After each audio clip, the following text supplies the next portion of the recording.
Beaucoup de femmes restent aujourd'hui dans des relations toxiques, pas parce qu'elles n'ont pas les moyens ou parce qu'elles sont soi-disant en dépendance affective. Si, il y a des femmes qui restent dans des mariages bizarres parce qu'elles n'ont pas de moyens, parce qu'elles sont en dépendance affective ou parce qu'elles sont totalement sous emprise. Mais il y en a qui restent dans des foyers toxiques par concurrence et pour prouver à des ennemis qu'elle arrive à gérer. Tu vas voir une femme qui passe son temps à insulter, humilier, dénigrer les femmes célibataires. Ce genre de femme-là ne pourra jamais quitter son foyer, même si elle est dans une situation de souffrance extrême. Pourquoi? Parce qu'elle a passé son temps à dénigrer les célibataires et se retrouver, elle, célibataire ou divorcée. Pour elle, ce sera un échec. Pas un échec vis-à-vis de son bonheur et de sa joie. Pas un échec vis-à-vis de son épanouissement et de celui de ses enfants. Pas un échec vis-à-vis de son foyer, mais un échec vis-à-vis du regard des femmes célibataires qu'elle a eu à dénigrer. Beaucoup de femmes sont en concurrence avec leur belle-mère, avec leur belle-sœur. Et elles se disent, si je quitte le foyer, elles auront gagné. Donc elles vont rester dans un foyer où l'homme les maltraite et les malmène. Elles vont rester là, pleurer, crier, prier, se battre et tout. Mais elles ne vont jamais partir.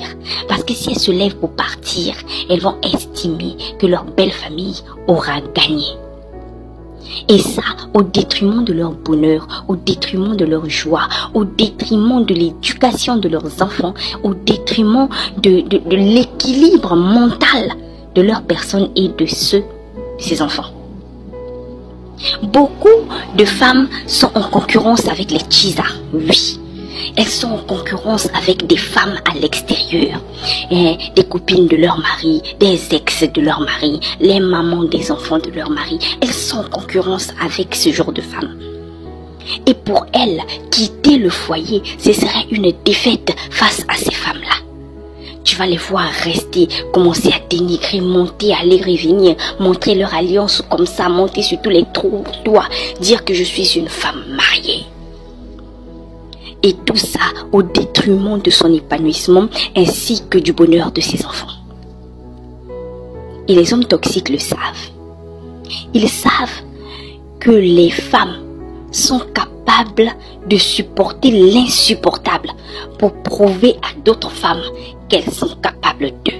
Pour prouver à d'autres femmes qu'elles ont la capacité et la force de supporter, pour prouver à d'autres femmes qu'elles ont la capacité de tenir face à soi-disant l'adversité. C'est pour ça ce genre d'hommes, ils font quelque chose de simple. Ils n'ont qu'à mettre leurs femmes en concurrence avec leurs sœurs, leurs femmes en concurrence avec leur mère, ou leurs femmes en concurrence avec une quelconque Chisa à l'extérieur. Et rien que par ça, il sait qu'il aura la loyauté de sa femme. Il sait qu'elle ne quittera jamais le foyer. Voilà pourquoi vous allez entendre, tu vas laisser une petite de rien du tout de voler ton mari. Des manipulations. Pourtant, c'est eux qui seront chercher les femmes là. Tu vas laisser une petite de rien du tout venir gâter ton foyer. C'est pas la petite qui gâte le foyer. C'est l'homme qui est allé chercher la petite là, c'est lui qui gâte le foyer. Tu vas les entendre dire, ouais, tu vas laisser une petite de rien du tout venir profiter de tout ce que tu as construit. Non, c'est l'homme qui détruit tout ce qu'on a construit. Mesdames, là où il faut centraliser les hommes, vous ne centralisez pas. Et là où il faut les décentraliser, c'est là où vous les centralisez. Le mariage, c'est à deux. Vous vous êtes juré fidélité devant Dieu, devant les hommes. C'est cet homme-là qui permet que sa mère te parle mal. C'est cet homme-là qui permet que sa sœur, que ses tantes, que toute sa famille te parle mal et se mettent en concurrence avec toi. C'est cet homme-là qui permet aux maîtresses, aux copines de l'extérieur de se mettre en concurrence avec toi. Le jour où vous allez comprendre ça, vous allez sortir des foyers toxiques.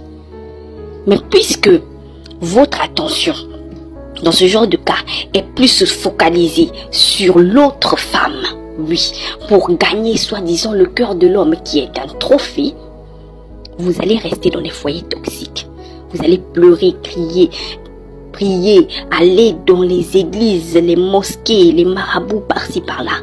Entre-temps, celui qui tire les ficelles, c'est celui qui dort avec toi dans le lit. Oui, c'est triste à dire, mais beaucoup de femmes restent dans des foyers toxiques parce qu'elles-mêmes le veulent.